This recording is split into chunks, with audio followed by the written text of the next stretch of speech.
Bismillahirrahmanirrahim. Assalamualaikum warahmatullahi wabarakatuh. Innal hamdalillahi nahmaduhu wa nasta'inuhu wa nastaghfiruh wa na'udzu billahi min shururi anfusina wa sayyiati a'malina. May yahdihillahu fala mudilla lahu wa may yudlilhu fala hadiyalah. Ashhadu an la ilaha illallah wahdahu la syarika lah wa ashhadu anna Muhammadan abduhu wa rasuluh. Qala Allah Ta'ala fi kitabihil karim, ya ayyuhalladzina amanu taqullaha haqqa tuqatih wa la tamutunna illa wa antum muslimun. Ma'asyiral muslimin, jamaah, bapak-bapak dan ibu-ibu, ikhwan wal akhwat rahimani Allah wa iyyakum jami'an. Alhamdulillah, kita bersyukur pada Allah Subhanahu wa taala di kesempatan malam hari ini kita masih diberikan kesehatan, taufik serta hidayahnya. Semoga amal ibadah kita Allah Subhanahu wa ta'ala menerimanya, dan semoga ilmu yang kita dapatkan bisa kita amalkan sebagai bekal untuk menghadap kepada Allahu Rabbul Alamin. Kemudian salawat dan salam kita sampaikan kepada Nabi Muhammad sallallahu alaihi wasallam beserta keluarganya, para sahabatnya, dan umatnya sampai hari kiamat nanti. Jamaah rahimani Allah wa iyyakum jami'an. Kita melanjutkan kembali di dalam kajian rutin setiap hari Jumat malam Sabtu di Rifdatus Sunnah dengan bahasan dari kitab Qawaid Qur'aniyah. Kaidah-kaidah yang terdapat di dalam Al-Quran, kaidah tentang kehidupan atau kaidah-kaidah agar menjadikan kita di dalam kehidupan di dunia ini mendatangkan kebaikan sampai di hari kiamat nanti. Di mana pertemuan yang lalu telah kita sampaikan tentang kaidah yang keempat. Adapun malam hari ini kita akan melanjutkan kaidah yang kelima dari kitab Qawaid Qur'aniyah yang ditulis oleh Syekh Umar Al-Muqbil hafizahullah ta'ala.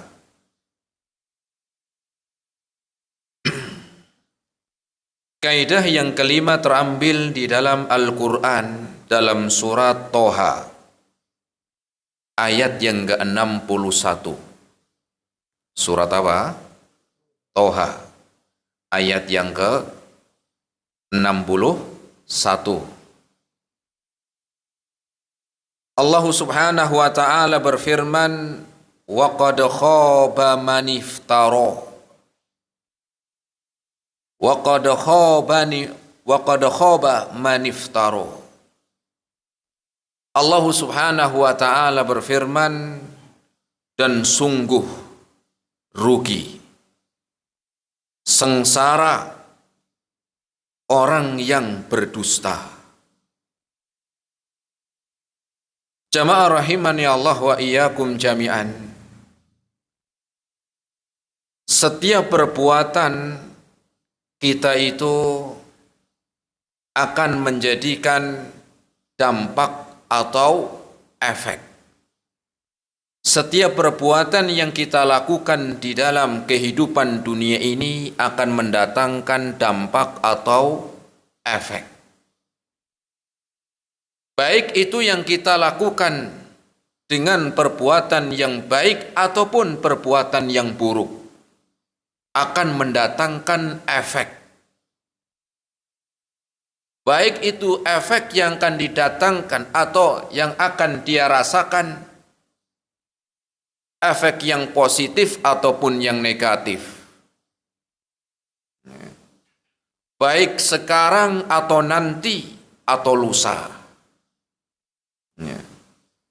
Ibaratkan sebagaimana disebutkan dalam sebuah pepatah, ya, barang siapa yang menanam dia akan memanennya. Kemudian ayat ini berbicara tentang mengajarkan akhlak yang baik. Kenapa? Karena Allah Subhanahu wa taala mengkabarkan tentang orang yang berdusta pasti rugi. Wa qad khaba man iftara. Kalau kita melihat ayat yang mulia ini, Allah Subhanahu wa taala berfirman wa qad khaba man iftara. Wa itu adalah dan ayat ini sebelumnya ada pembahasan sebelumnya. Ayat 1 ini ada pembahasan sebelumnya. Kemudian qad wa qad di dalam bahasa Arab dia adalah sebagai taukid, yaitu penegasan yang artinya sungguh, pasti begitu. Adapun makna khaba dan sungguh, khaba, makna khaba ini adalah rugi dan sungguh pasti rugi. Siapa mereka? Maniftaro. Man adalah siapapun yang berdusta. Jadi Allah Subhanahu wa taala mengkabarkan tentang efek ataupun dampak dari perbuatan atau ucapan dusta, pasti akan rugi. Kapan? Bisa langsung, bisa besok, ataupun ketika di dunia dia tidak mendapatkan efeknya, Allah simpan untuk nanti pada hari kiamat. Atau Allah balas ketika seorang tersebut telah meninggal dunia. Ya. Dan di sini disebutkan man itu adalah siapapun, umum, mau itu laki-laki ataupun perempuan, mau dia itu orang tua ataupun anak muda, mau dia orang miskin ataupun orang kaya, baik itu pejabat ataupun rakyat jelata, maka masuk di dalam man ini siapapun. Sungguh pasti rugi orang yang berdusta. Orang ini maknanya man, ini umum. Siapapun orangnya. Ya. Jamaah rahimani Allah wa iyyakum jami'an. Kalau kita melihat sebagai tambahan, ayat ini secara asal, sebagaimana tadi kita sebutkan ucapannya Nabi Musa alaihi salam. Lantum lihat komplitnya ayat ini dengan potongan. Kita lihat kalimat sebelumnya adalah ucapannya Nabi Musa alaihi salam, yang Allah kabarkan di mana kala itu Nabi Musa akan berduel dengan siapa? Dengan tukang-tukang sihirnya Fir'aun. Kisahnya begitu. Ya, karena memang di zaman Fir'aun itu yang lagi booming itu apa? Tukang-tukang sihir. Dan biasanya Allah Subhanahu wa taala memberikan mukjizat kepada nabinya manakala di waktu tersebut ada sesuatu yang sedang booming, lagi viral, mungkin begitulah. Dan di zaman Fir'aun yang lagi booming kala itu adalah tentang perdukunan dan tentang sihir. merajalela luar biasa. Kalau kita melihat setiap para nabi dan rasul yang Allah berikan mukjizat, maka di mana waktu tersebut sedang booming-boomingnya, ada suatu keadaan lagi ada booming suatu perkara. Sebagaimana Nabi kita alaihi salatu wassalam diberikan mukjizat terbesar dengan Al-Quran. Kenapa? Karena kala itu orang-orang musyrikin Quraisy sangat memuliakan tentang syair, sastra, adab dalam bahasa, ketinggian di dalam bahasa. Kemudian Allah turunkan Al-Quran, itu bukan syair. Kenapa? Kalau syair itu buatan manusia, tetapi Al-Quran bukan ucapan manusia. Nah, seperti itulah ketika Allah turunkan kepada Nabi Musa alaihi salam. Dan sebelum Nabi Musa berduel untuk memunculkan satu sama lain di dalam keahliannya, Nabi Musa mengatakan tadi, wa qad khaba man iftara, sungguh orang yang berdusta, sungguh pasti orang yang sungguh rugi orang yang berdusta. Dan ternyata benar, kalah. Ketika mereka tukang-tukang sihirnya Fir'aun itu untuk memulai mengeluarkan kemampuannya, mereka mengelemparkan tongkat-tongkat kayunya mereka. Kemudian tongkat tersebut orang yang melihat berubah menjadi ular. Karena mata-mata manusia kala itu yang melihat matanya tersihir, sehingga yang dia lihat yang aslinya itu tongkat, manusia yang lihat itu seperti ular, jamaah, gerak-gerak begitu. Hebat juga itu tukang sihirnya Firaun. Kemudian Nabi Musa alaihi salam mengeluarkan atau melemparkan tongkatnya, dan ternyata jadi ular beneran. Jadi ular beneran. Gak cuma jadi ular beneran, sebagai bukti tongkat-tongkat tadi orang yang melihat seperti ular dimakan. Maka akhirnya tukang-tukang sihir Fir'aun ini langsung tobat, tersungkur dan mengucapkan syahadat masuk Islam, jamaah. Kenapa? Tahu ini bukan sihir ini. Lo kok tahu? Wong dia tukang sihir kok. Karena dia tukang sihir sehingga dia melihat itu ini bukan sihir. Kenapa? Dia tukang sihir, tahu benar. Dan ini pasti adalah Tuhan yang membuat seperti itu. Langsung semuanya tersungkur dan menerima agamanya dari Nabi Musa, dan semuanya mereka masuk agamanya Nabi Musa alaihissalam. Nah itu. Nah ini nasihat atau ucapan Nabi Musa sebelum berduel tentang kemampuan tukang-tukang sihirnya Fir'aun. Wa qad khaba man iftara. Jamaah rahimani Allah wa iyyakum jami'an. Tetapi ayat ini walaupun secara asal adalah ucapan dari Nabi Musa, tetapi ini adalah maknanya umum. Kenapa? Karena Nabi Musa mengatakan tukang sihir bukan mengatakan tukang sihir pasti rugi, enggak, tetapi secara umum. Wa qad khaba man iftara. Ucapan ini umum, bukan cuma tukang sihir aja, tetapi siapapun yang berdusta pasti akan rugi, begitu.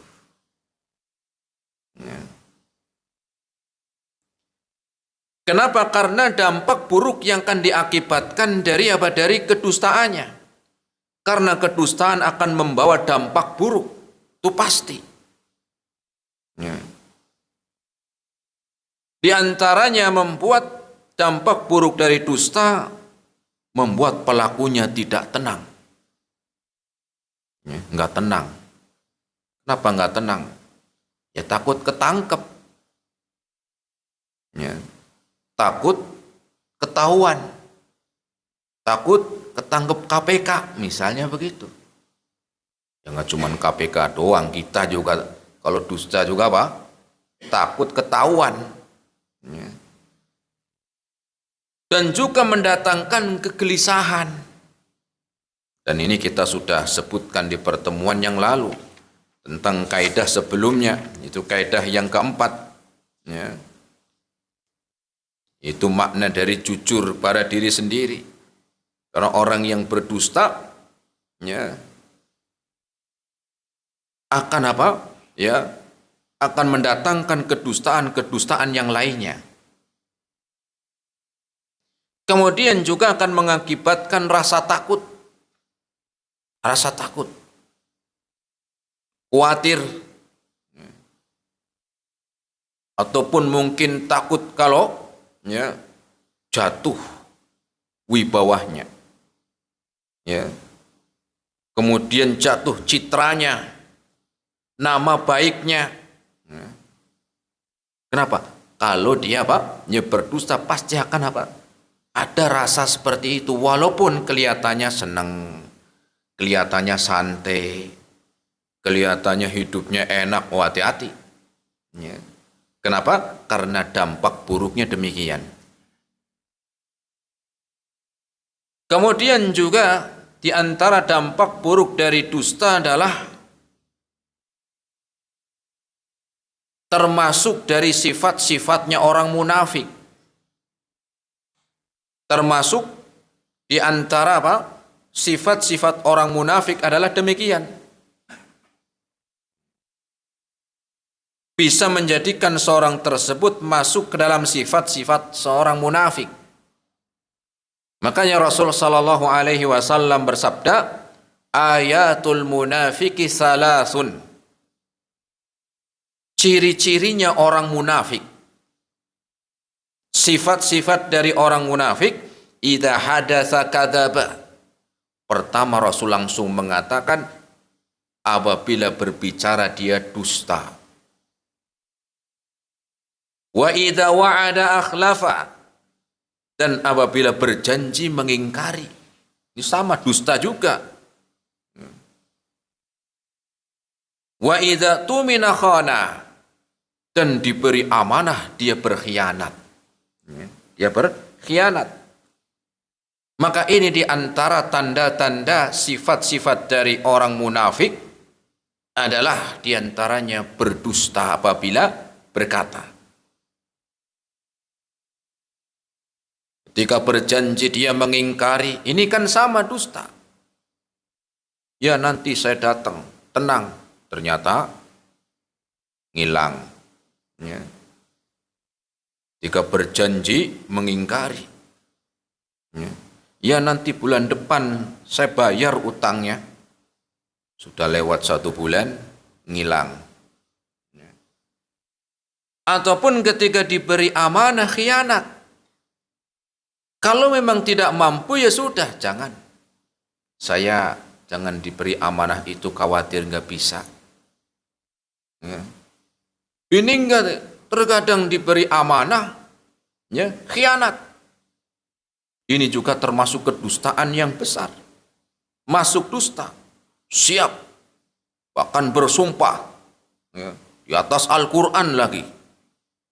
Saya berjanji dan bersumpah. Saya memegang amanah ini, ya, berjanji untuk menunaikan amanahnya, ya, dan tidak apa, tidak berkhianat. Sekarang, dalam hatinya apa? Sekarang. Besok Pak, enggak tahu dah. Jadi apa di antara ya dampak buruk dari dusta adalah bisa menjadikan masuk sifat dari orang munafik. Dan ngeri jamaah. Karena orang munafik ini kata Rasul, ya, al-munafiquna fi darkil asfali minan nar. Tempatnya orang munafik itu di keraknya neraka. Keraknya neraka. Kenapa? Hakikatnya mereka bukan orang yang beriman. Hakikatnya mereka bukan orang-orang yang beriman. Ya. Kemudian juga dampak buruk, ya, kerugian yang akan didapatkan dari kedustaan akan mengantarkan kepada dosa. Ya. Wah, ini kan ya bukan dosa besar, Ustadz. Ya tergantung dosanya tentang apa. Enggak setiap dusta itu dosa kecil. Ya. Dilihat dustanya tentang apa, macam-macam. Ya. Bahkan Rasul sallallahu alaihi wasallam mengingatkan, iyyakum wal kadhiba. Awaslah kalian dari ucapan-ucapan dusta. Janganlah kalian berdusta. Sebagian pemerhati pendidikan mengatakan kalau didik itu jangan berbicara jangan. Ya, kan seperti itu ya, pernah dengar nggak Jawa? Kalau ngajar tuh jangan apa menyampaikan, oh jangan ini, jangan itu. Loh, Rasul mengatakan iyyakum wal kadhiba. Sebaik-baik pendidik jangan berdusta. Loh, jelas. Ya. Fa innal kadhiba yahdi ilal fujur. Karena sesungguhnya perbuatan atau kedustaan mengantarkan kepada dosa. Fa innal fujura yahdi ilan nari. Dan perbuatan dosa mengantarkan kepada neraka. Jadi untuk kita ingat, kalau kita mau berdusta, ya jangan mikirnya dusta dikit nggak apa-apalah, paling dosa. Tapi lihat dulu, dusta, ingat-ingat dusta, ya kemudian anak panah miring begitu, neraka. Ingatnya begitu. Kenapa? Karena dusta mengantarkan kepada dosa, dan dosa ini mengantarkan kepada neraka. Maknanya apa? Dusta sama dengan neraka, begitu. Dan kita itu nggak mudah berdusta. Saya berdusta, ingat sama dengan neraka, oh nggak jadi. Kalau kita mungkin cuma ingatnya dusta, dosa, nanti tobatlah, mungkin masih ringan. Tetapi kalau kita melihat di sini bahwa dusta itu mengantarkan kepada dosa, dan dosa mengantarkan kepada neraka. Ya. Kemudian di antara dampak buruk dari dusta adalah menjadi perangainya. Menjadi perangai atau sifat yang melekat pada diri seorang, menjadi pendusta. Orang kalau sudah dikenal dengan pendusta, ya karena seringnya dia berbohong, maka terkadang walaupun dia ngomongnya jujur, orang udah nggak percaya lagi. Kenapa? Sudah menjadi perangainya, sudah menjadi sifat yang melekat untuk dia. Walaupun dia mengucapkan sesuatu yang jujur, karena sudah kebanyakan bohong, ya, karena sudah kebanyakan berdusta, maka orang sudah malas, maka orang sudah apa? Sudah nggak mau terima. Sebagaimana disebutkan dalam hadis riwayat Imam Muslim, Rasul sallallahu alaihi wasallam bersabda, "Wa ma yazalu rajulu yakdzibu."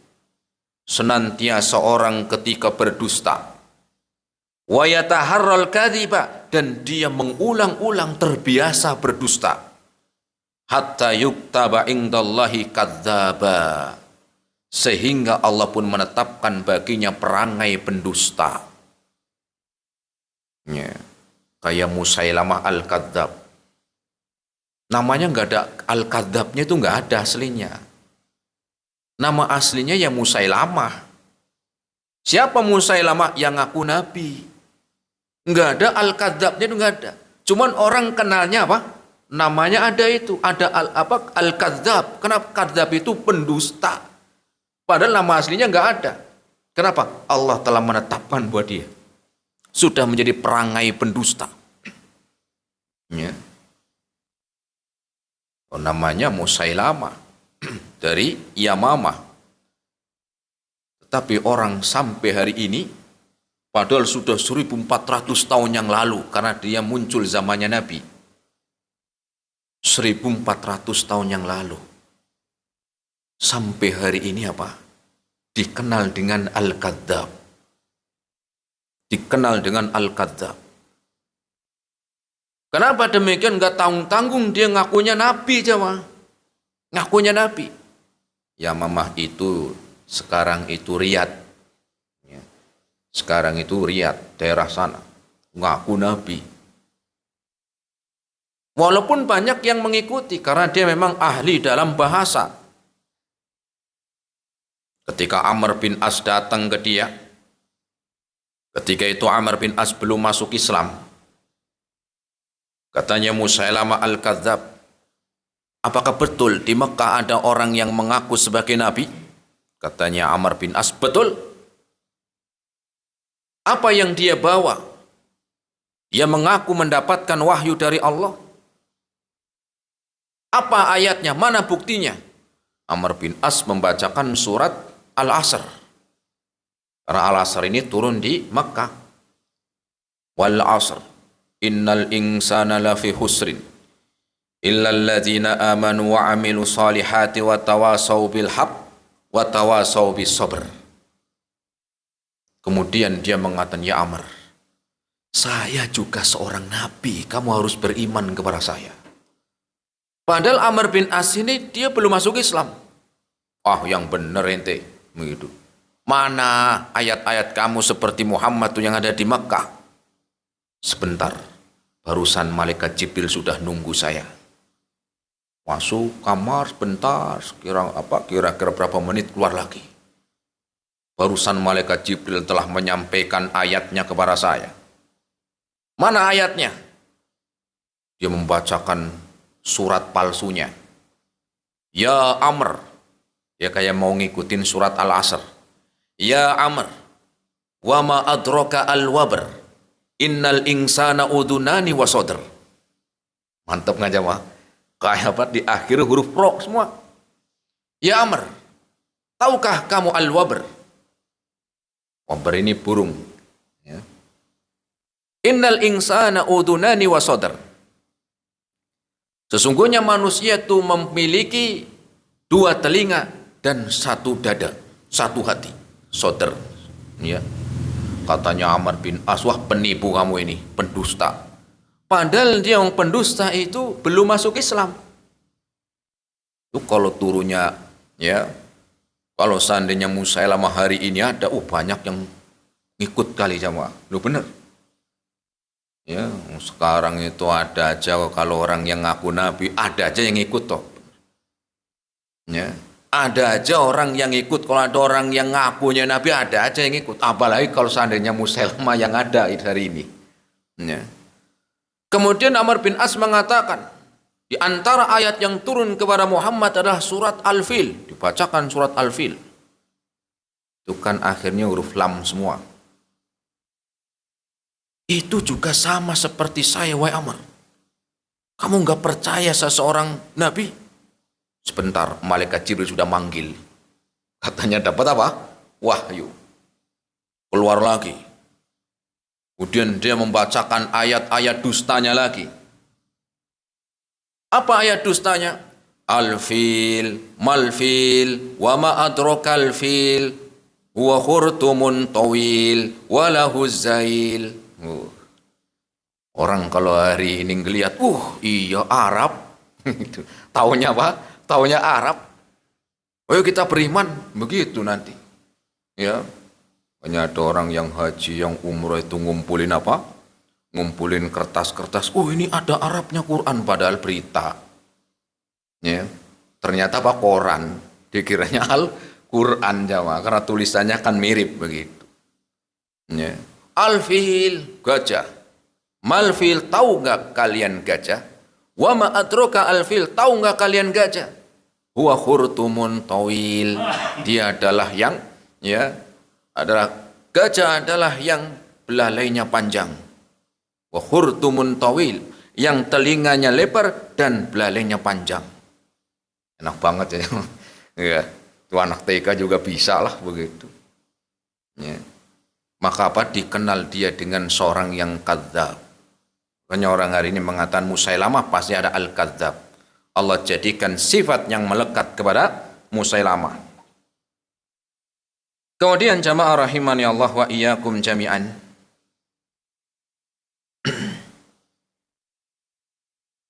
Adapun level-level dusta. Ya.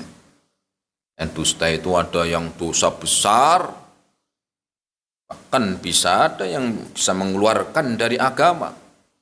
Ada level-levelnya. Nggak cuman ayam geprek doang itu yang ada levelnya coba. Ya. Level 1, level 2, level 3 itu sesuai pedesnya biasanya ya. Ya.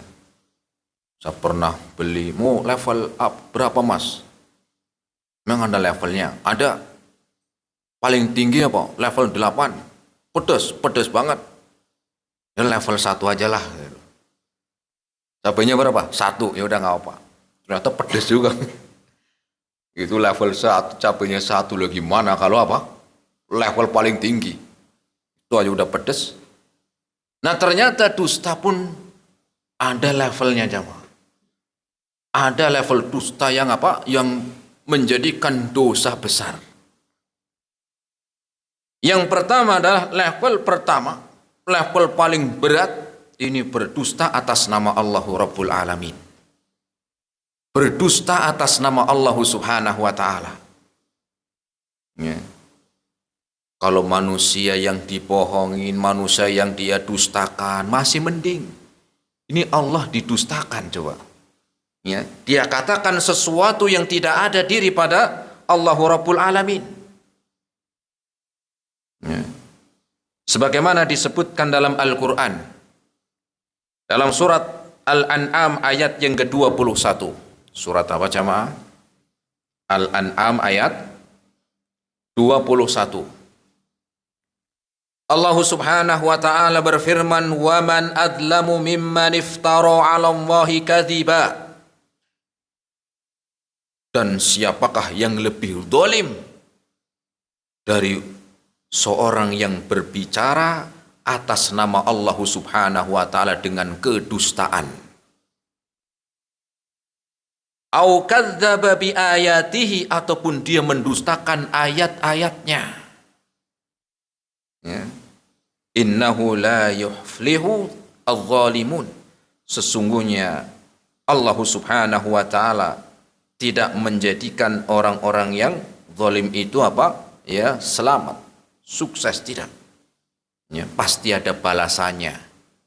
Pasti ada efeknya. Pasti ada dampak dari dusta yang paling besar ini, yaitu berdusta atas nama Allah Subhanahu wa Ta'ala. Ya. Bagaimana dusta yang paling besar ini adalah dusta mengatasnamakan Allah Subhanahu wa Ta'ala. Ya, di antaranya adalah dia beribadah kepada selain Allah Rabbul Alamin. Baik ibadahnya kepada jin, baik ibadahnya kepada makhluk-makhluknya, baik itu ibadahnya kepada benda-benda mati. Ya. Ini adalah di antara kedustaan yang paling besar. Ya. Kedustaan yang paling besar. Bahkan dikatakan oleh Ja'far, ya, orang yang di antara sahabat Nabi yang ke Habasyah, dia menceritakan, kami dulu ketika masih dalam keadaan jahiliyah, kami biasa menyembah patung, menyembah batu, dan kita berbuat keji. Ya. Sampai ketika datang seorang Rasul melarang kami untuk menyembah itu semuanya. Ya. Kenapa? Karena ini adalah kedustaan yang paling besar yang diatasnamakan Allah Subhanahu wa Ta'ala. Atau mengaku menerima wahyu, atau mengaku menerima wahyu dari Allah Subhanahu wa Ta'ala. Seperti tadi, seperti Musailamah. Dan bukan cuman dia, banyak. Ya. Di zaman Rasul aja sebelum Rasul wafat itu sudah ada 3 nabi palsu coba. Yang pertama Musailamah, kemudian Tulaiha. Ya. Antaranya Pak Tulaiha dan satu lagi dari Yaman kala itu. Ya. Kemudian mereka pun diperangi. Ya.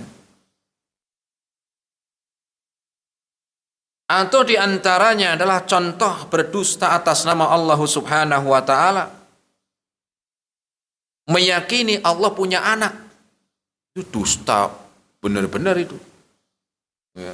Bagaimana Allah memiliki anak? Allah mengkabarkan lam yalid walam yulad. Lam yalid walam yulad. Tidak melahirkan dan tidak dilahirkan. Nah, kalau seandainya Allah itu melahirkan, itu akan menjadi cacat, akan mengurangi kesempurnaannya, karena akan butuh kepada pasangan, dan butuh kepada orang atau butuh kepada yang menjaga. Ya. Sehingga kedustaan yang besar diantaranya ini, ya, meyakini Allah punya anak. Ya. Yang lebih aneh bin ajaib ketika ada orang yang keyakinannya begitu, orang Islamnya memberikan selamat lagi. Selamat begitu. Ya. Hari besarnya. Ya, hari besarnya Allah katanya punya anak. Loh, orang muslimnya memberikan selamat. Aneh lagi. Kedustaan yang paling besar malah dikasih selamat. Wong mereka aja yang meyakini demikian, meyakini Allah punya anak, mereka enggak minta kaum muslimin, ayo berikan selamat ke saya. Kan enggak. Kenapa sibuk amat nih kaum musliminnya memberikan selamat gitu. Ya, ini kedustaan besar. Ya. Di antara kedustaan atas nama Allah Subhanahu wa Ta'ala, yang ini adalah level paling berat. Berfatwa tanpa ilmu. Berfatwa tanpa ilmu jamaah. Ya. Berfatwa tanpa ilmu. Di dalam urusan agama. Ini ngeri. Kita aja nih. Jenengan. Motornya rusak. Ya. Dibawanya kemana? Ya ke ahlinya, ke bengkel, kan begitu. Kenapa? Karena dia tahu ahlinya. Kalau jenengan bawanya apa? Ya, tukang cilok ya angkat tangan, kecuali kalau dia bisa ya. Ya. Jadi apa? Di antara kedustaan atas nama Allah adalah berbicara atau berfatwa agama tanpa ilmu. Maka kita pun demikian, kalau memang ditanya tentang suatu ilmu agama nggak bisa atau kita nggak tahu jawabannya, sudah. Jangan memaksakan diri, takut. Masa saya nggak bisa jawab? Apa kata dunia? Ini namanya apa?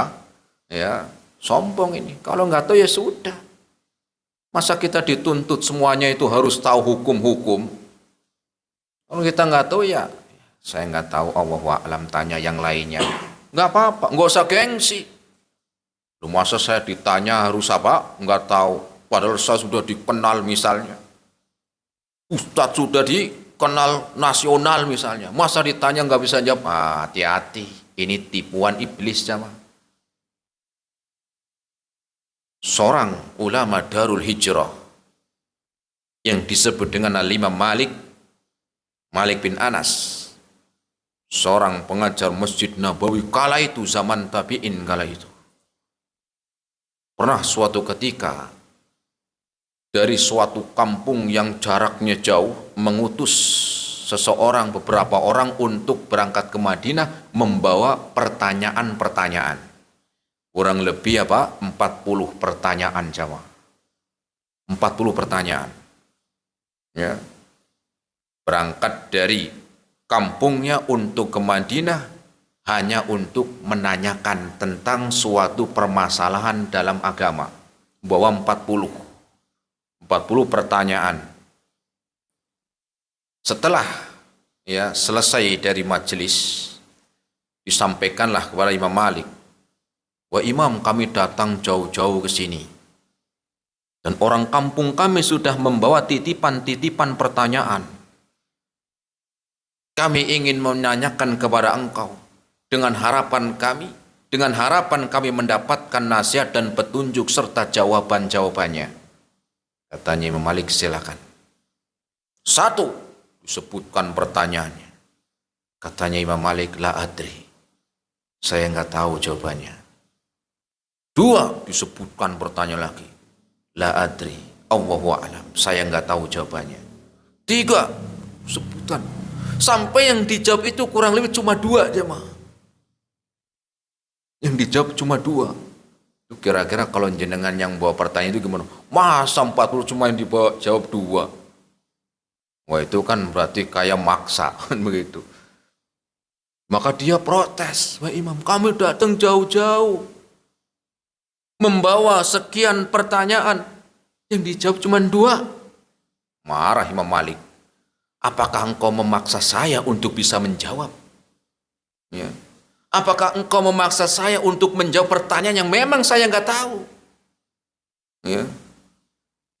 Kemudian beliau pun membawakan tentang ayat, ya, hati-hati berfatwa tanpa ilmu.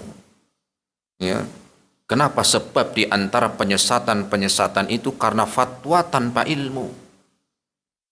Rasul sallallahu alaihi wasallam bersabda, "Innallaha la yaqbitul ilma minal ibadi intiza'an."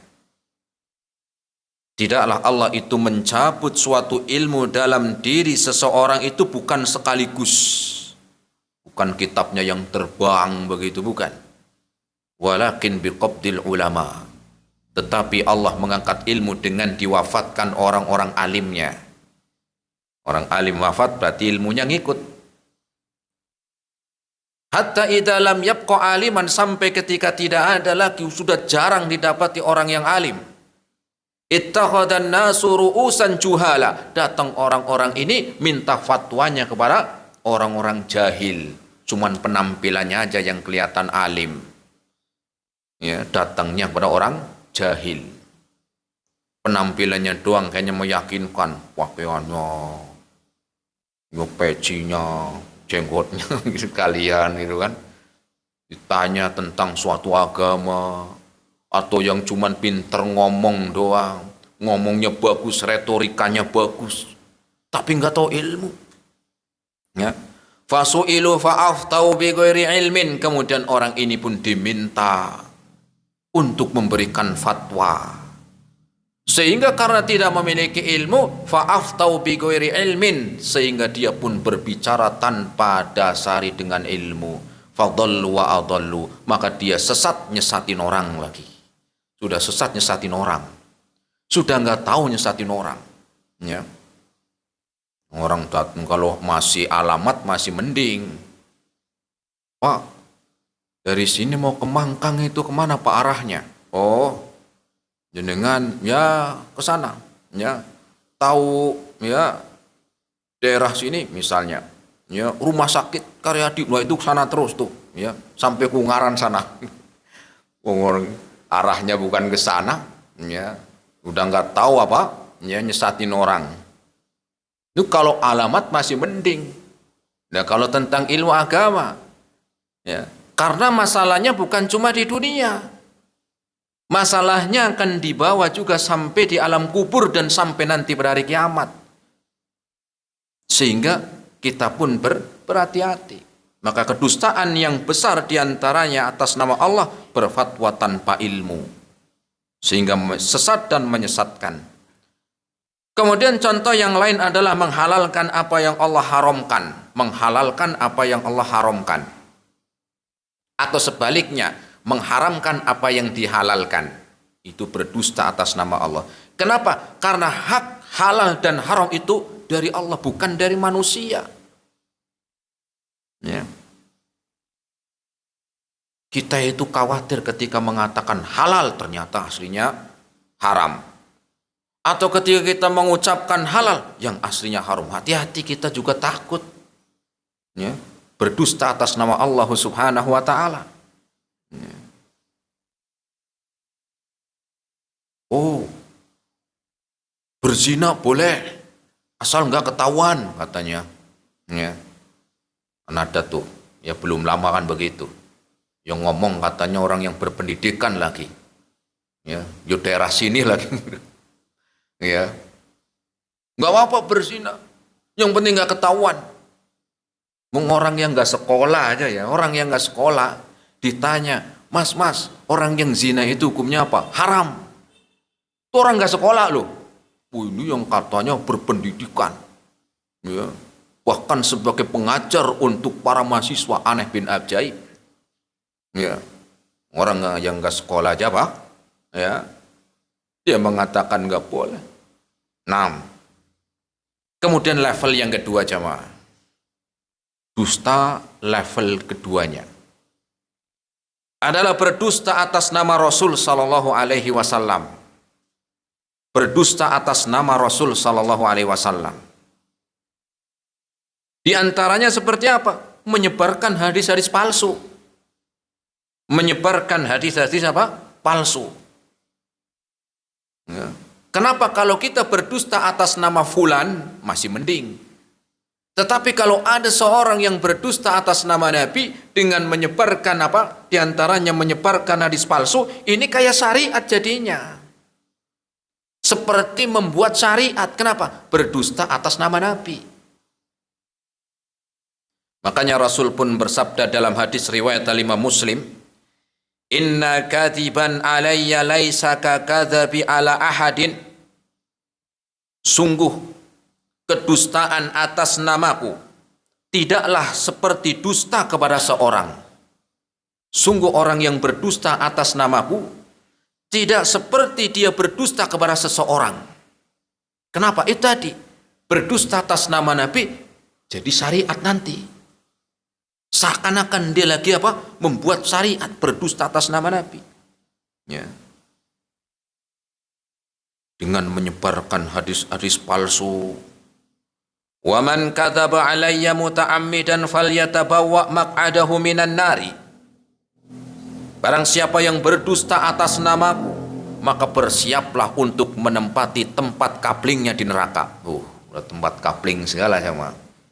Sudah disiapkan kaplingnya di neraka. Kalau kapling surga enak sama. Disiapkan kapling apa?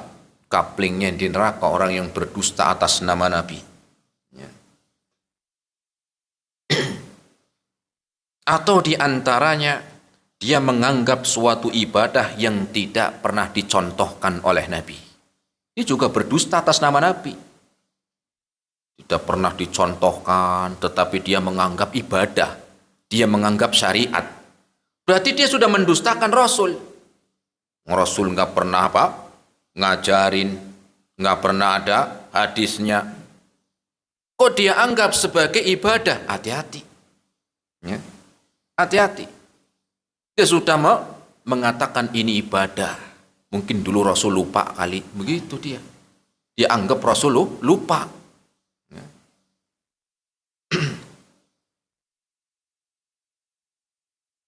Dan ini ya termasuk diantaranya ya berdusta atas nama Nabi alaihi salatu wassalam. Ini level yang kedua. Ya. Kemudian diantaranya adalah berdusta kepada sesamanya, berdusta kepada sesama manusia. Ya. Baik itu orang-orang terdekatnya, kepada suaminya, kepada istrinya, atau anak-anaknya, orang tuanya, kerabat-kerabatnya, atau tetangganya, atau teman sekerjaan, ataupun setempat apa, ya dalam bermuamalah. Intinya berdusta kepada sesamanya, sama manusia. Ya. Baik itu dalam lingkup tentang apa, pendidikan, ataupun itu dalam bisnis untuk menjatuhkan, ya, hati-hati, itu nggak benar jualannya, yang benar ini nih, ya. Kemarin ada orang yang beli ke sana mati misalnya, ya. Atau dalam ekonomi, ya, ada niatan-niatan untuk menjatuhkan. Dalam berpolitik, apalagi musim-musim politik, ya, hati-hati menyebarkan berita-berita yang kita nggak tahu, ya. Kenapa kita nggak tahu? Ketika kita menyebarkan sesuatu yang tidak jelas, hati-hati jamaah. Musim-musim kayak seperti hari ini, yang satu diangkat setinggi-tingginya, yang satunya dijatuhkan sejatuh-jatuhnya, ya, dengan kedustaan-kedustaan, agar mendapatkan jabatan, mendapatkan kursi, ya, mendapatkan pangkat dan seterusnya. Ataupun kecurangan-kecurangan yang terjadi, kepalsuan-kepalsuan dan kezaliman demi kezaliman, ini bahaya, cepat atau lambat, ya. Allah sebutkan wa qad khaba man iftara, sungguh pasti akan rugi, akan apa? Sengsara orang yang dusta. Entah ruginya sekarang ataupun besok, ya, itu pasti ada balasannya. Ya, mungkin ketika orang sudah pada lupa baru dia, ya. Jangan dikira gratisan jamaah, jangan dikira gratisan. Nah,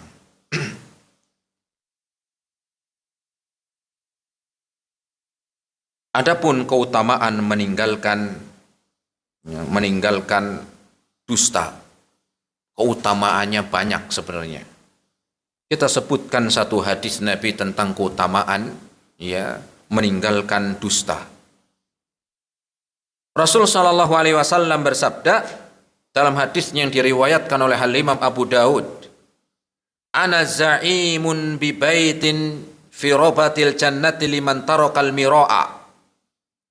Aku akan menjamin dengan rumah atau dengan istana di surga orang yang meninggalkan debat walaupun dia benar, ya, walaupun dia apa? Benar.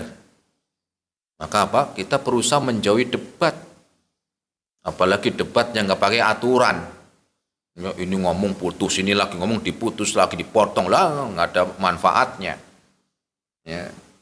Walaupun benar sudah tinggalin aja, ya.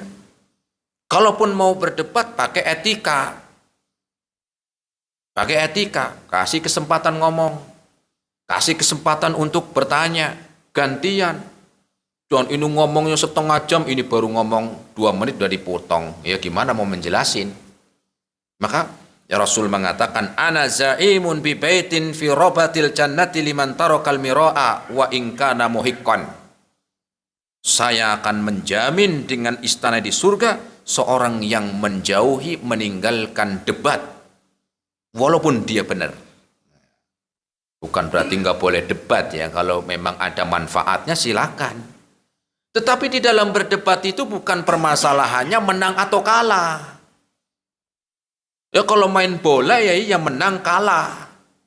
Kalau debat bukan carinya menang atau kalah, tetapi nyari yang benar, begitu. Nyari yang benar, yang sesuai dengan apa? Tuntunan, bukan kemarin debat sama saya, kalah dia, ya, 3-0. Masa ada debat 3-0? Kenapa? Karena nyarinya apa? Karena nyarinya menang atau kalah. Padahal debat dalam Islam bukan itu, mencari kebenaran, begitu. Ya. Kemudian wa ana zaimun, dan saya menjadi, ya, jaminan, saya menjamin bi baitin fi wasatil jannah, ya, dengan istana di surga, liman tarakal kadhiba wa in kana mazihan, bagi seorang yang meninggalkan dusta walaupun itu bercanda. Walaupun bercanda, ya, walaupun itu bercanda, ya bisa nggak usah apa, nggak usah bohong, begitu. Hadis riwayat Imam Abu Daud. Ada nggak Ustadz yang boleh, ya, dusta? Ada. Ya, pertama di antara dibolehkannya seorang itu ya bukan berdusta ya. Jadi disebutkan di sana ada yang memang ya waktu-waktu di mana seorang itu boleh ya berdusta. Di antaranya adalah dengan kalimat tauriyah. Tauriyah itu apa? Tauriyah itu adalah suatu jawaban atau ungkapan yang multi makna. Dan ini pun ketika darurat. Ketika darurat boleh. Orang memahami itu berbeda dengan yang kita maksud. Nah gitu. Dan ini pernah dilakukan oleh ya, Rasul dan Abu Bakar ketika hijrah dari Mekah ke Madinah. Karena ketika itu memang Rasul dan Abu Bakar dicari.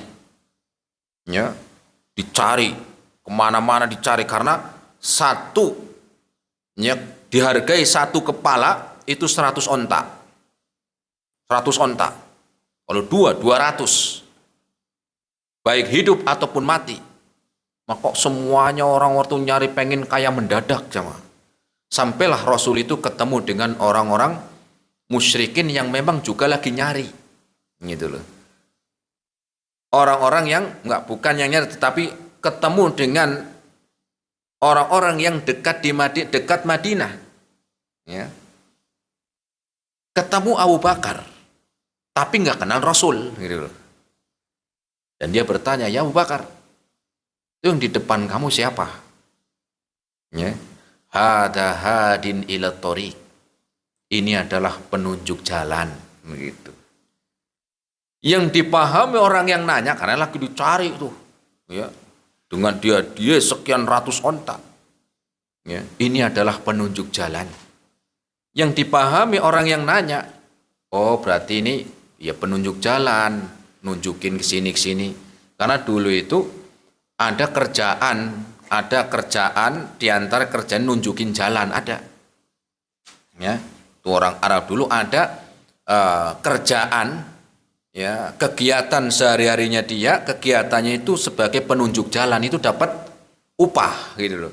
Lah yang dia tanya dan dijawab seperti itu dikiranya Rasul itu, oh ini penunjuk jalan pada Rasul. Yang dimaksud Abu Bakar, penunjuk jalan ke surga. Gitu. Penunjuk jalan apa? Ke surga. Dan ini ya termasuknya bukan bohong sebenarnya, bukan dusta, tetapi dia aja yang enggak memahami. Dan itu ada darurat. Karena lagi dicari begitu. Ya, bukan seperti setiap ngomong bahasanya tauriyah terus ya bukan, ya. Dari mana Mas? Dari tadi. Ya tahu dari tadi. Ya dari mana tadi datang kan begitu. Ya. Intinya ini boleh ya, tetapi ya ketika darurat sebagaimana Rasul pernah demikian. Kemudian juga disebutkan yang lainnya dalam hadis Nabi sallallahu alaihi wasallam ya, an Ummi Kulthum bintu Uqbah. Dari Ummi Kulthum bintu Uqbah, ya lam asma Rasulullah sallallahu alaihi wasallam yurakhasu fi syai'in ma yaqulu nasu innahu kadhibun illa fi thalathin. Bahwasanya Rasul memberikan keringanan, dibolehkan ya, berdusta dalam 3 hal. Dalam 3 hal. Pertama, ar-rajulu yuslihu bainan nas. Seorang yang mendamaikan orang yang berselisih, ya, mendamaikan. Yang ada kan malah manas-manasin. A sama B lagi musuhan nih.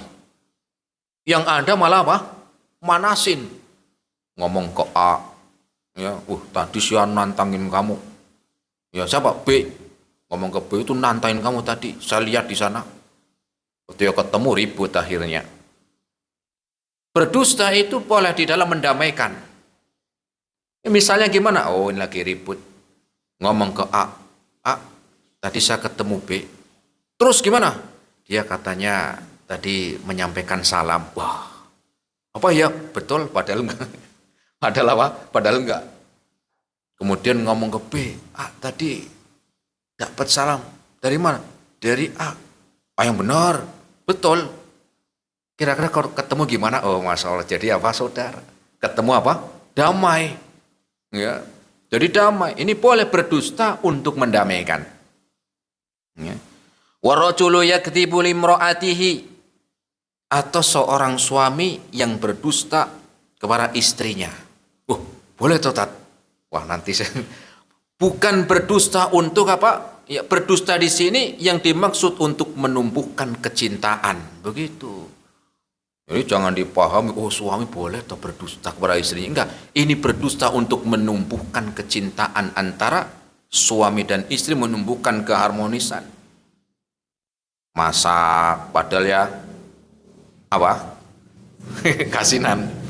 Ya, gimana mas rasanya? Wah, masya Allah, enak, pas. Padahal ya wah, asin banget. Nggak apa-apa, daripada masak asin banget. Kemarin gua asin malah apa? Nggak ada rasanya. Ya, nggak ada rasanya karena garamnya ketinggalan. Barang asin banget, kemarin nggak ada asinnya belas. Ya, itu kan mungkin jadi apa? Tersinggung, capek-capek masak. Ya, intinya saya ini untuk apa? Untuk menumbuhkan ya cintaan. Ya, ibarat kalau suami istri itu apa? Dengan apa itu? Dengan rayuan, dengan gombalah seperti itu boleh. Bukan menjatuhkan atau bukan apa? Dia khianat, berdusta, bukan. Nah ini. Yang ketiga, wal kadhibu fil harb. Dusta dalam medan perang. Boleh. Ya. Kelihatannya larinya ke sana padahal muter gitu kan. Ya boleh. Kelihatannya orangnya sedikit padahal pasukannya banyak. Siasat, karena memang pertempuran peperangan itu siasat. Rasul mengatakan al-harbu khid'atun. Perang itu siasat. Ya. Tipuan-tipuan, perang begitu. Ya. Kayaknya apa? Nipu begini padahal ke sana. Pasukannya apa? Banyak tapi biar kelihatan sedikit. Ya. Dan seterusnya, ini boleh. Ya. Nah, kemudian ya tadi disebutkan iftaro, ya, wa qad khaba man iftaro, dan sungguh ya pasti rugi orang yang berdusta. Kita sebutkan di antara ya orang yang rugi, ya orang yang berdusta. Ya. Di antaranya adalah disebutkan di dalam hadis Nabi, pernah Rasul sallallahu alaihi wasallam mendapati seseorang yang makan dengan tangan kiri. Padahal dia mampu dengan tangan kanan. Bisa, dan ada tangannya juga. Maka Rasul mengatakan, kul biyaminik, makanlah engkau dengan tangan kanan. Tetapi dia nggak mau, bohong di akhirnya. Dia mengatakan, la astati, saya nggak bisa makan dengan tangan kanan. Padahal bisa. Dia dusta kepada Rasul. Ya. Dia ngomong seperti itu karena kedustaan dan sombong. Ya. Apa katanya perawi hadis ini? Ya, sahabat yang menyaksikan itu, ya, disebutkan ma rafa'aha illa fihi.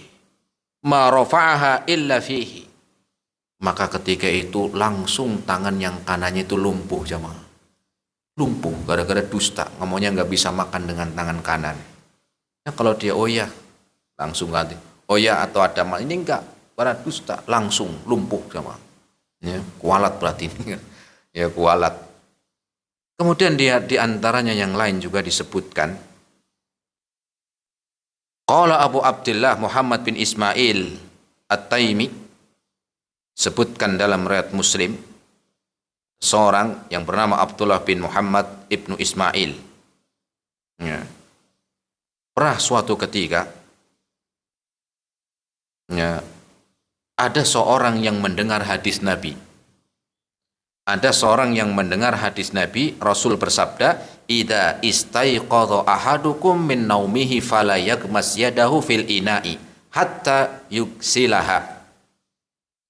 Rasul bersabda, apabila kalian bangun tidur, maka janganlah langsung mencelupkan tangan kalian ke ember yang ada airnya.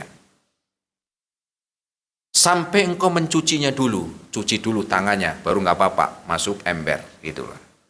Ya. Fa innahu la yadri aina batat yada. Karena ketika tidur, kita itu kan nggak tahu tangan kita kemana. Jenengan sadar nggak tangannya di mana kalau tidur? Kan nggak sadar.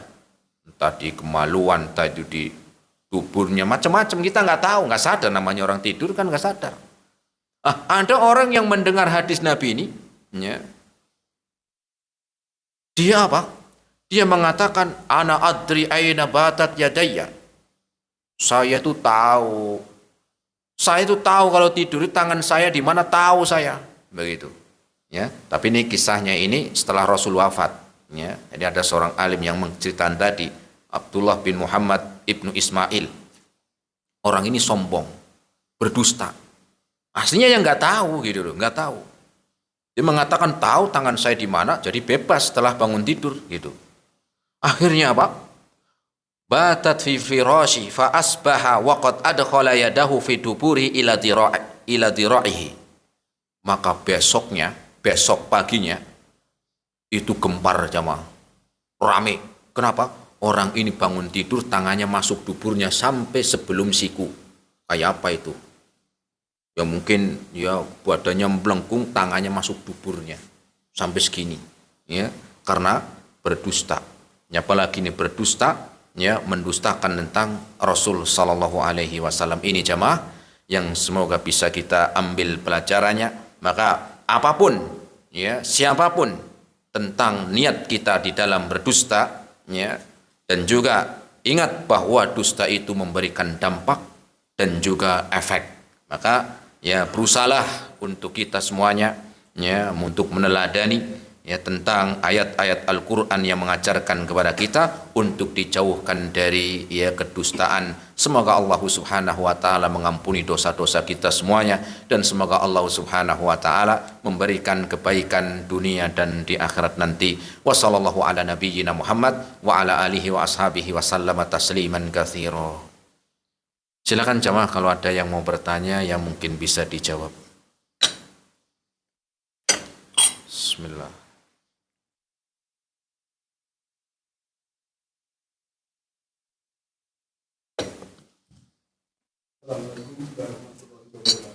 Waalaikumsalam warahmatullahi wabarakatuh. Bahwa dusta itu pasti rugi.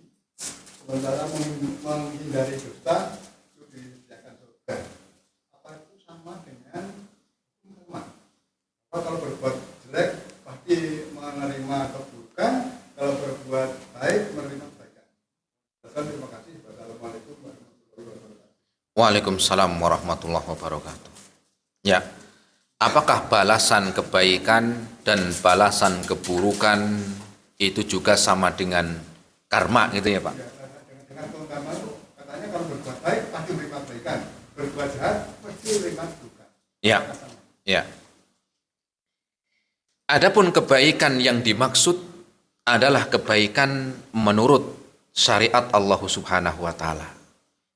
Maka ketika menurut yang dimaksud kebaikan menurut Allah itu baik, itu pasti akan mendatangkan kebaikan. Adapun ketika keburukan yang Allah telah tetapkan sebagai keburukan ketika seorang meninggalkan, itu pasti akan mendatangkan, ya, ketika dia lakukan perbuatan buruk tersebut maka akan mendapatkan, ya, keburukan pula. Itu jelas kalau itu adalah syariat Allah Subhanahu wa taala dan Rasulnya. Adapun hukum karma, maka secara umum hukum karma ini, ya, kalau memang itu, ya, kebaikan bisa mendatang kebaikan, tetapi ketika keburukan juga demikian. Cuma hukum karma ini, ya, tidak seperti hukum yang telah Allah tetapkan. Terkadang menurut Allah itu baik, belum tentu itu menurut manusia itu baik, atau sebaliknya, menurut Allah itu apa? Tidak baik, tapi menurut orang itu baik, ya. Sehingga terkadang, oh, ini hukum seperti ini baik menurut siapa? Kalau menurut Allah sudah pasti akan mendatangkan kebaikan ataupun keburukan. Tetapi kalau itu yang dimaksud hukum, ya, yang dimaksud kebaikan menurut manusia, belum tentu. Allahu a'lam. Gitu Pak.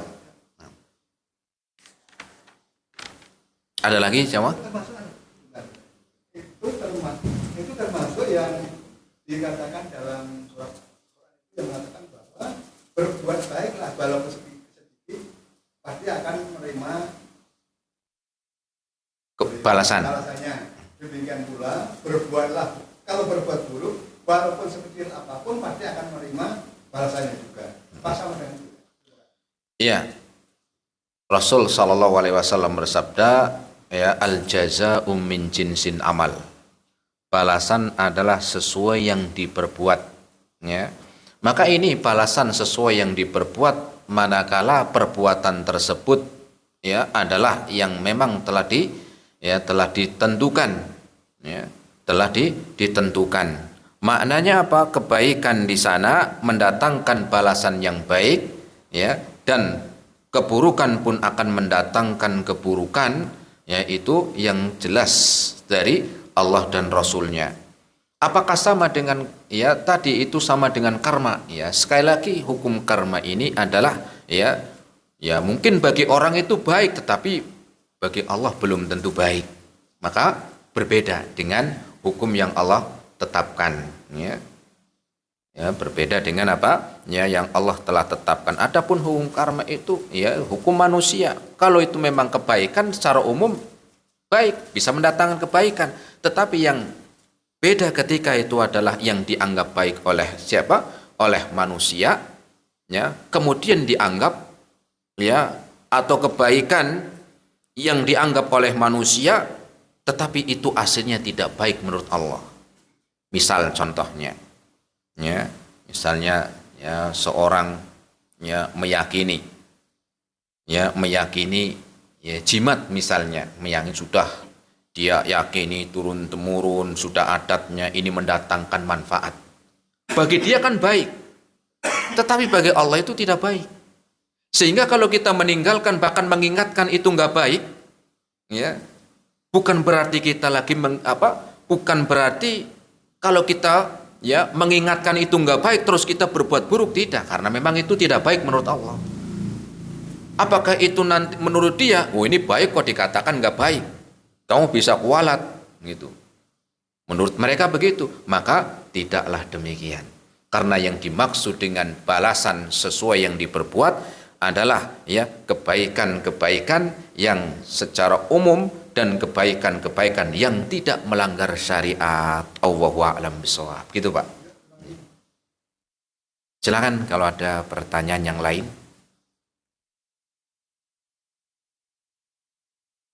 Ya, silakan, Pak. Bagaimana caranya untuk memulihkan nama baik orang yang dituduh berdosa? Bagaimana mengembalikan yang sudah terlanjur dituduh berdusta. Kemudian terjadi dia di masyarakat disumpah pocong. Dia anggap bersalah berdusta. Itu bagaimana Ustaz? Apakah ya benar juga itu sumpah pocong itu menurut Islam bagaimana? Intinya pertama bagaimana mengembalikan nama baik yang telah didustakan gitu ya Pak. Pertama, kalau kedustaan di sana, ya, kedustaan di sana adalah kedustaan ya, yang disebut dengan al-buhtan. Dia berdusta ya, berdusta tentang sesuatu untuk seseorang untuk mencemarkan nama baiknya. Ya. Padahal dia nggak melakukan ini misalnya. Dia tuduh melakukan. Ya. Dia tuduh ya melakukan padahal tidak. Maka ini untuk mengembalikan nama baiknya dia minta maaf. Untuk apa? Untuk segera meminta dimaafkan. Kenapa? Karena dia ya sudah masuk menyebarkan. Ya. Sudah masuk pada menyebarkan. Ya. Seperti pada zaman Rasul Shallallahu Alaihi Wasallam, keluarganya Nabi pernah dituduh, istrinya pernah dituduh dengan berzina. Padahal enggak. Ya. Padahal tidak. Maka bagaimana untuk mengembalikan nama baiknya? Ya, maka yang menuduh tersebut, apalagi menyebarkan berita-berita palsu, berita bohong yang enggak benar, maka untuk segera meminta dimaafkan. Ya, karena ini sudah pencemaran nama baik. Rasul sallallahu alaihi wasallam bersabda, "Inna dima'akum wa amwalakum haramun alaikum." Sungguh kehormatan kalian, darah kalian itu adalah haram. Maknanya apa? Kalau menjatuhkan, ya, atau dia merusak nama baiknya, itu segera untuk diminta dihalalkan. Dan Rasul juga mengingatkan, man kanat madlamatun li akhihi, barang siapa yang pernah berbuat zalim kepada saudaranya, di antara tadi menyebarkan berita palsu, apalagi sampai nama baiknya tercemar. Dan begitu. Rasul mengatakan falyatahallal minhul yaum. Maka mintalah untuk dihalalkan kapan? Segera. Qabla alla yakuna dinarun wala dirhama. Sebelum datangnya hari di mana dinar dan dirham sudah nggak ada harganya. Kenapa? Bayarnya pakai pahala. Dan di kitab Qawaid Quran ini disebutkan ada cerita-ceritanya. Di antara cerita disebut dalam kitab tadi, yang Qawaid Quraniyah, ada seorang yang berdusta. Saya kisah secara ringkas. Ada disebutkan dalam buku ini juga. Ya, jadi ada orang yang, jadi ini waktu sekolah. Orang waktu sekolah, disebutkan sekolahnya itu, ya kalau di sini mungkin SMA lah begitu. Ada orang yang juara terus, ranking 1 begitu. Baik, pinter. Kemudian ada temannya nggak senang, hasad. Ya, hasad. Nah, temannya ini yang ranking 1 yang baik ini, yang rajin ini, dia datang duluan ke kelas. Kemudian karena temannya ini hasad, ya, dia mengambil narkoba. Memang orang ini nggak benar ngambil narkoba, dia masukkan ke tasnya temannya itu tadi. Nah, orang yang masukkan narkoba ke temannya tersebut, dia nelpon temannya yang lain untuk lapor polisi bahwa di kelas ini, di sekolah ini, ya, ciri-ciri tasnya ini ada narkoba. Segera datang polisi, digeledah, bener narkoba. Saya bukan yang punya. Enggak. Mana saksinya? Temannya tadi yang naruh itu ngomong, saya saksinya, itu punya dia. Sampai akhirnya dia tadinya orang baik, dikenal baik, sekolahnya rajin, pinter, akhirnya namanya jatuh, jemaah. Jatuh. Namanya jatuh, bahkan dikucilkan sama orang-orang kampung dan keluarganya. Gara-gara itu tadi. Sampai sempat beberapa tahun di penjara. Kemudian orang yang berdusta itu, ya, yang sudah melakukan kedustaan itu, ya, setelah beberapa tahun kecelakaan. Kecelakaan pertama, tangannya lumpuh. Jadi intinya sampai patah lumpuh. Kemudian berapa saat setelah itu kecelakaan, kakinya lumpuh. Akhirnya tangan dan kakinya lumpuh dan kemana-mana dia harus didorong. Sampai akhirnya dia sadar, apa ini balasan saya gara-gara datang kok temannya yang dulu, dia pernah fitnah, dia pernah dustakan. Kemudian dia minta maaf. Saya minta maaf. Saya dulu pernah melakukan ini, padahal itu adalah yang melakukan saya. Kata orang itu apa? Orang yang pernah didustakan, dia sampai nama baiknya jatuh, sampai ditangkap polisi dan sempat dipenjara, kucilkan orang sekampung dan keluarganya. Apa kata dia? Demi Allah, dari perbuatan waktu itu saya nggak pernah berdoa, nggak pernah berhenti berdoa kepada Allah Subhanahu Wa Taala. Semoga Allah menghinakan, Allah membalas keburuk itu, nggak pernah saya berhenti. Dan saya pun sampai hari ini belum memaafkan. Saya sudah berkorban dengan berat, apalagi doanya orang yang dizalimi. Ya, Rasul mengatakan, ya, doanya orang yang dizalimi apa? Mustajab, mustajab. Ya, dan saya nggak memaafkan. Sampai di akhirnya nangis takut mati, bawa apa? Itu. Ya, ini disebutkan dalam kitab tadi. Ya, setelah beliau menerangkan tadi tentang dusta-dusta tadi, kemudian diantara kisah yang beliau belakangkan tentang itu. Ini menjatuhkan nama baik, maka segera untuk dimaafkan. Khawatirnya meninggal sebelum selesai urusannya. Allahu a'lam bishawab. Gitu, Pak. Ya. Nah, ini jamaah yang bisa kita sampaikan, semoga bermanfaat. Terima kasih atas segala perhatiannya, mohon maaf atas segala kurangannya. Kita tutup subhanakallahumma bihamdika asyhadu an la ilaha illa anta astaghfiruka wa atubu ilaik. Assalamualaikum warahmatullahi wabarakatuh.